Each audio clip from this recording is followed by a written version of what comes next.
ఇప్పుడు ఇతను చనిపోయాడు కదా, అవును అసలు సాక్షి చనిపోయాడు. అవును. మరి కేసు అంతటితో క్లోజ్ అయిపోతుందా, కంటిన్యూ క్లోజ్ ఏం అవ్వదండి. క్లోజ్ ఎందుకు అవుతుంది? ఇప్పుడు మెయిన్ కంప్లైంటే కదా అతను. కంప్లైంట్ చనిపోయినంత మాత్రాన అతను ఏమవ్వదు. ఇప్పుడు రవికుమార్ అనేవాడు బతికే ఉన్నాడుగా. రవికుమార్ బతికున్నాడు. రవికుమార్ చెప్తాడు కదా కన్ఫెషన్ ఏం జరిగింది ఏంటి అనేది. ఈ జగన్మోహన్ రెడ్డి అనేవాడు చెప్తాడు కదా, చెప్పాలి కదా సరైన పందాలు ఎంక్వైరీ చేస్తే. రేపొద్దున ధర్మారెడ్డిని విచారించాల్సిందే కదా, ఎందుకు ధర్మారెడ్డిని విచారించట్లేదు? నాకు సంబంధం లేదని చెప్పాడు అతను, ఆల్రెడీ పిలిచి మాట్లాడితే. ఎట్లా చెబుతాడు? డీప్గా వెళ్ళాలి కదా. అడిషనల్ ఈవో చూసుకుంటాడు, నాకు సంబంధం లేదు. అడిషనల్ ఈవోని పిలవాలి, దానికి ఒక రూల్ ఉంటుంది. రూల్ ఉన్న తర్వాత అడిషనల్ ఈవో రేపు చెప్తాడుగా, నన్ను పలానా వాళ్ళు వెళ్ళి చూసుకోమన్నారండి, చూసి చూడనట్టు పొమ్మన్నారు, అందుకని నేను చేశానని చెప్పాలిగా. ఓరల్గా ఇచ్చే మౌఖికమైన ఆదేశాలు ఒకటి ఉంటుంది, రిటర్న్గా ఇచ్చే ఆదేశాలు కొన్ని ఉంటాయండి.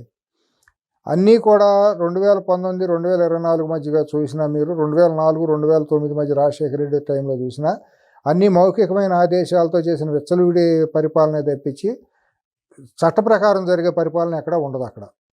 ఓకే. ఇప్పుడు ఆ రోజు మన ఇక్కడ క్విడ్ ప్రోకోలో ఎంతోమంది ఐఏఎస్లు బలైపోయారు. బీపీ ఆచార్య లాంటి మంచి పేరు ఉన్నవాళ్ళు కూడా ఇదైపోయారు.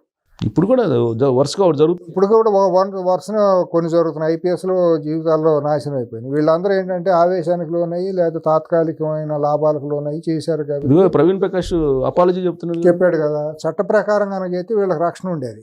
వీళ్ళు చట్టాన్ని వైలేట్ చేసుకుంటే వెళ్తున్నారు, లేదా బెదిరింపులు ఆ హత్యలు చేసే స్థాయికి వెళ్ళిపోతారు. ధర్మారెడ్డి అనేవాడు మరో మాఫియా లీడర్. అక్కడ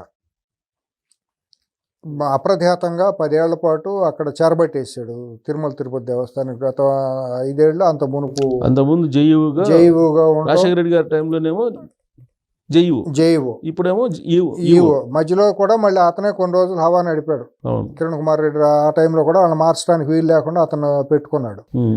1924 మధ్య రఘురామకృష్ణరాజు గారి కేసులో కూడా తను మ్యానిపులేట్ చేయాలని చూశాడు ఆయన రిపోర్ట్లన్నింటినీ. ఎందుకంటే ఇతను డిఫెన్స్ ఎస్టాబ్లిష్మెంట్లో ఉండటం మూలన అతను కూడా పరిచయాలను పెట్టి ఇక్కడికి వచ్చి ఇక్కడ హాస్పిటల్ నుంచి చేర్చుకోకుండా చేయాలని చెప్పి ఢిల్లీ నుంచి లాబీ చేశారు. వీళ్ళందరికీ కూడానండి కొన్ని మాట్లాడితే నిజంగా వెంకటేశ్వర స్వామి అందరూ నమ్ముతారు కాబట్టి ఆయనే చూసుకోవాలి. మరి వీళ్ళు ఎవరెవరిని దీంట్లో ఉన్నారో కొన్ని నేను చెప్పలేకపోతున్నా, బయటకు మాట్లాడలేను. కొన్ని విషయాలు తెలిసినా కూడా నేను కూడా ఆత్మవంచంతోనే కొన్ని చెప్పలేకపోతున్నాను. ఎన్ని మాట్లాడినండి ఎందుకు చెప్పలేవని అంటే నాకు అంతరాత్మ బాధపడుతుంది. వెంకటేశ్వర స్వామి చూసుకోవాలి ఇక అంతే, ఆయన మీద వదిలేయటమే తప్పించి మరి వీళ్ళందరికీ బంధాలు ఢిల్లీ నుంచి ఈ అరాచకాలకన్నిటికీ తిరుమలలో మొదలెడితే ఢిల్లీ దాకా వెళ్తున్నాయండి. ఇప్పుడు ఆయనే చూసుకుంటే వెంకటేశ్వర స్వామి చూసుకుంటాడు అనుకుంటే సతీష్ అసలు చనిపోడుగా, ప్రధాన చనిపోడు కదా. అతను బీసీ కుర్రాడు, దాంట్లో ఎన్నో అనుమానాలండి. అతను ఫ్యాక్షన్ జోన్లో పుట్టి పెరిగాడు సిఐగా. ఒక ఇంపార్టెన్స్ ఉన్న కేసు హైకోర్టు ఐడెంటిఫై చేసిన కేసులో విచారణ పిలిచారు. దాంట్లో పెద్ద పెద్ద తలకాయలు ఉన్నాయనేది మీడియాలో వస్తున్నాయి. మనకున్న సమాచారం ఏంటంటే ఆల్రెడీ ఒకరోజు పిలిచారని, ఒక రౌండ్ విచారణ జరిగింది. రెండోసారి మళ్ళీ రమ్మన్నారు. రమ్మన్నప్పుడు బయలుదేరి వెళ్ళాడు గుంతకల్ నుంచి. వెళ్ళినప్పుడు జనరల్గా ఫ్యాక్షన్ జోన్లో పెరిగిన నేను ఇట్ట వెళ్తున్నాను అట్ట వెళ్తున్నాను డబ్బు వేసుకుని ప్రచారం చేసుకుని వెళ్ళాల్సిన అవసరం లేదు కదా. అతను రాయలసీమ ఎక్స్ప్రెస్లో ఎక్కాడు, ఫస్ట్ క్లాస్లో ఎక్కాడు. ఫస్ట్ క్లాస్లో 29వ నెంబరు సీటు అతనికి అలాట్ అయింది. 11వ నెంబర్ సీటు దగ్గర అతని బ్యాగ్ దొరికింది. మరి పెనుగులాట జరిగినా, హత్య జరిగినా, ఆత్మహత్య జరిగినా దాంట్లో ఆ రోజు ప్రయాణించిన ప్రయాణికులు ఎవరెవరు ఏంటనేది మొత్తం అంతా రిజిస్టర్ అవుతుందిగా. ఉంటుంది, డెఫినెట్గా ఉంటుంది. రిజర్వేషన్ వివరాలు ఉండాలి కదా, అందరూ ఫోన్ నెంబర్ అన్నీ ఉంటుంది కదా. కోచ్ అటెండెంట్ పిలవాలి కదా. కోచ్ అటెండెంట్ ఎప్పుడు ఫస్ట్ క్లాస్ ఏసీలో చాలా విజిలెంట్, పడుకోకుండా కూర్చోవాలి. సెకండ్ ఏసీ కానీ ఫస్ట్ క్లాస్ అయినా ఉంటాయి. Attendant, AC attendant, coach attendant ఇద్దరు ఉంటారు కదా. టీసీ ఉంటాడు కదా, సపరేట్ ఏసీకి సపరేట్ టీసీ ఉంటాడు. మరి ఒక వ్యక్తిని, ఒక పోలీస్ ఆఫీసర్, అతను ఆషామాషి మనిషి కూడా కాదు, పోలీస్ ఆఫీసర్ని హత్య జరిగిందా ఆత్మహత్య జరిగిందా అనేది వాళ్ళ కనుసన్నల్లో లేకుండా జరగదు కదా.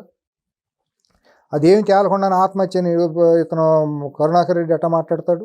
పైగా నైట్ టైము ఏసీలో నాకు తెలిసినంత వరకు డోర్స్ క్లోజ్ చేస్తారు. అది ఇతను ఎక్కింది గుంతకల్లులో 1 గంట ప్రాంతాన్ని 4 hours అండి. గుంతకల్ నుంచి తిరుపతికి పెద్ద దూరం కూడా. తిరుపతి కాదు, జరిగింది ఇక్కడ గుంతకల్ నుంచి కోమలి అంట, తాడిపత్రి అంటే 1 hour జర్నీ. ఈ 1 hour లోనే జరిగిందని అంటున్నారు. అదే 1 hour మామూలుగా వెళ్తానికి కూడా 4 hours తిరుపతి వెళ్తానికి కూడా. కానీ గుంతకల్ నుంచి తాడిపత్రి 40 kilometers 50 దాతో ఒక 60 kilometers అంత ఉండొచ్చు బహుశా. అంతే. గుంతకల్ నుంచి గుత్తి 30-40 kilometers ఉంది, అక్కడి నుంచి 40 kilometers, అంతే 70-80 kilometers లోపే ఉంటుంది బహుశా నాకు తెలిసి. ఆ మధ్యలోనే జరిగింది. అదే ఆ మధ్యలో 1 hour. అంతే కదా. ఆ ప్రీ ప్లాన్డ్గా ఈ కిరాయి హంతకులు ఎవరైతే ఇప్పుడు అక్కడ దీంట్లో ఆరితేరారో, బాబాయ్ గొడ్డలు, కదిరిలో గొడ్డలు కొనుక్కెళ్ళి అక్కడ చంపిన టీంలు ఉన్నాయి. పులివెందులో కొన్ని టీంలు ఉన్నాయి కదా, ఇంకా ఉన్నాయి కదా తయారయ్యి, కిరాయి హత్యలు చేసేవాళ్ళు, ఇట్లా చేసేవాళ్ళు. తిరుపతి దాకా ఈ నెట్వర్క్ ఉంది కదా, 100% అది బయటికి రావాలి. ఇప్పుడు అసలు నిజంగా ఆయన సూసైడ్ చేసుకోవాలనుకుంటే ట్రైన్ ఎక్కి 1 hour తర్వాత ట్రైన్లో నుంచి ఎందుకు తోకాల్సిన అవసరం ఏముంది? అసలు రావాల్సిన అవసరం లేదుగా. విచారణకు రావాల్సిన పని ఉంది. అవును. అక్కడే వేరే విషయం తాగొచ్చు, లేకపోతే ఇంకోటి చేసుకోవచ్చు, లేకపోతే ట్రైన్ కింద పడుకుంటాడు. అవును. ఇందులో మెడికల్ రిపోర్ట్లు వచ్చినాయి కదా, తల మీద బలమైన దెబ్బ తగిలింది, కొట్టారనేది వస్తుంది కదా, నుజ్జు అయిందని. మరి అటువంటిప్పుడు మరి పోనీ అట్ట అనుకుంటే 11వ నెంబర్లో బ్యాగ్ ఎందుకు వచ్చింది? 29లో ఉంటే పోనీ దూకాడనంటే అటెండెంట్ చెబుతాడు కదా, దూకాడండి లేదా తోశారండి అని చెప్పాలిగా. రేపు పొద్దున ఆ విచారణ కూడా రావాలిగా. కోచ్ అటెండెంట్ ఫస్ట్ క్లాస్లో అంటే సామాన్యం కాదు, ఎందుకంటే మనం ట్రైన్ జర్నీ చేస్తాం కదా. ఫస్ట్ క్లాస్లో కూపేకి ఒక అటెండెంట్ లాగా అంత ఇదిగా ఉంటారు, సెక్యూరిటీ ఉంటుంది. ఇది 100% ప్లాన్డ్ మర్డర్. పైగా ట్రైన్ నుంచి 30 అడుగుల దూరంలో బాడీ పడిందంట, ఇసిరేసినట్టు. మరి ఇదంతా ఎంత మంది ఉంటే అంత ఇది జరిగి ఉండాలి. ఇప్పుడు చాలా ఇంకా డీప్గా వెళ్తేనండి ఆ కోచ్లో బ్లడ్ స్ట్రెయిన్స్ అయినా ఉండాలి. అవును, అది పెద్ద ఆధారం కదా. అది ఆధారం కదా. అవును. ఇప్పుడు ఏ సీట్ దగ్గర బ్లడ్ స్ట్రెయిన్స్ ఉన్నాయి ఏంటి అనేది ఇమీడియట్గా ఫోరెన్సిక్ వాళ్ళు ఆ కూపేని వాళ్ళు చేయాలి, ఫోరెన్సిక్ వాళ్ళు హ్యాండ్ ఓవర్ చేసుకోవాలి కదా. మరి ప్రభుత్వంలో ఇవన్నీ ఏం జరుగుతుంది? 13 బృందాలు వేశారు, వాళ్ళు విచారణ చేస్తున్నారు. మొన్నేమో సీన్ రీకన్స్ట్రక్షన్ చేశారు. ఆ సీన్ రీకన్స్ట్రక్షన్లో ఏదో ఒక 110 kilometers స్పీడ్ తోటి వెళ్ళేటప్పుడు ట్రైను, అతను బరువు ఉన్నటువంటి ఒక బొమ్మను తయారు చేసి వేస్తే ఎంత దూరం పడుతుంది ఏది ఇవన్నీ చేశారంటున్నారు. బట్ మీరు చెప్పినట్టు అసలు ఆ కంపార్ట్మెంట్లో బ్లడ్ ఉందా లేదా, లేదంటే ఆ కంపార్ట్మెంట్లో అనేక మంది ఉంటారు కదా. 2 రకాలుగా ఉంటాయి సిఎస్ గారు.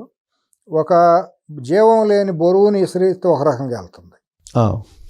జీవంతో ఉన్న మనిషిని పెనుగులాటలో విసిరేయటం అనేది అత్యంత అసాధ్యం.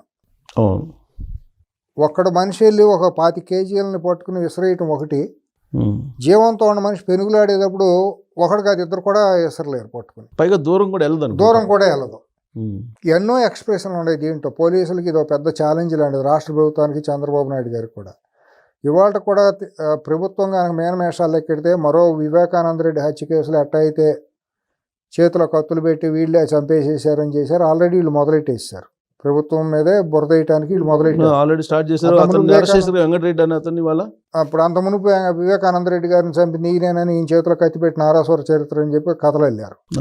ఇవాళ కూడా చంద్రబాబు గారు మరీ పెద్ద రకం, నేను చాలా గొప్పని అనుకోవాలి, ప్రపంచంలో నాకు నోబెల్ ప్రైజ్ ఇవ్వాలనే స్థాయిలో కనుక ఆలోచిస్తే మాత్రం ఆయన చరిత్రహీనుడిగా మిగిలిపోయే అవకాశం ఉంటుంది. ఇటువంటి చీడ పురుగులను కనుక ఆయన ఉపేక్షిస్తే మాత్రం ఆయనకి, రాష్ట్రానికి నష్టం, లోకేష్ కూడా నష్టం చేస్తారు. ఇప్పుడు అతను వైసీపీ అతను వెంకటరెడ్డి అని అతన్ని వాళ్ళు అరెస్ట్ చేశారు.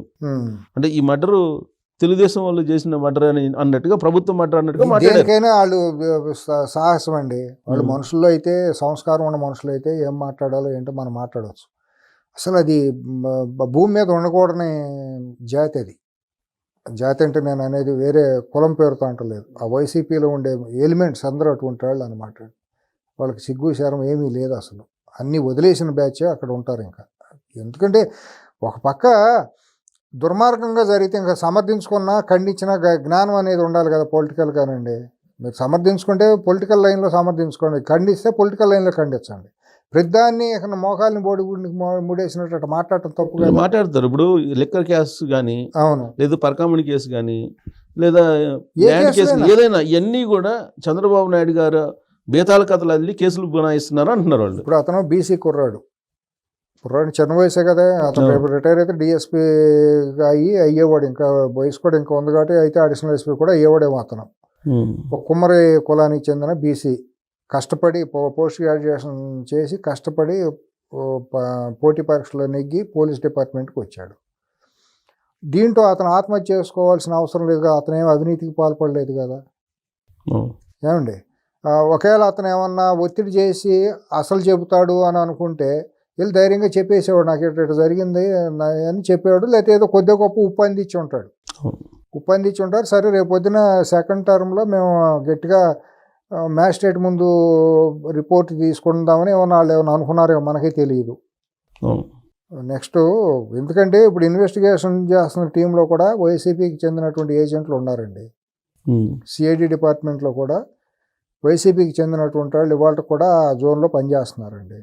వీళ్ళు ప్రతిదీ ఉప్పు అందిస్తారండి హెడ్ క్వార్టర్స్కి, పార్టీ హెడ్ క్వార్టర్స్కి, తాడేపల్లికి, లేకపోతే సుబ్బారెడ్డికినూ భూమన కరుణాకర్ రెడ్డికి చెబుతారండి ఏమేమి జరుగుతుంది ఏంటని. వాళ్ళు అలర్ట్ అయ్యి ఉండొచ్చు అండి. ఇతను వచ్చేస్తే రేపు పొద్దున మ్యాజిస్ట్రేట్ ముందు కనుక కన్ఫెషన్ ఇప్పించేస్తే మనం అందరం ఇది చేస్తాం. ఇప్పుడు పోలీసుల ముందు చెప్పే విచారణలో పోలీసుల ముందు చెప్పేది వేరు, కోర్టుకు వెళ్ళి మ్యాజిస్ట్రేట్ ముందు ఇచ్చే కన్ఫెషన్ స్టేట్మెంట్ వేరు. కోర్టు అదే నమ్ముతుంది అనుకుంటా, అది వ్యాలిడ్ కదా. అందుకే ఇతను ఒక ఆఫీసరు, బీయింగ్ ఆఫీసర్ వెళ్ళిపోయి ఇంకో కోర్టు ఆఫీసర్ ముందు కనుక ఇది జరిగింది అని చెప్పి ఇది చేస్తే దానికి వ్యాలిడిటీ మోర్ వ్యాలిడిటీ కదా. కాబట్టి అటువంటిది ఏదో ఉప్పు వీళ్ళకి అంది ఉండాలి.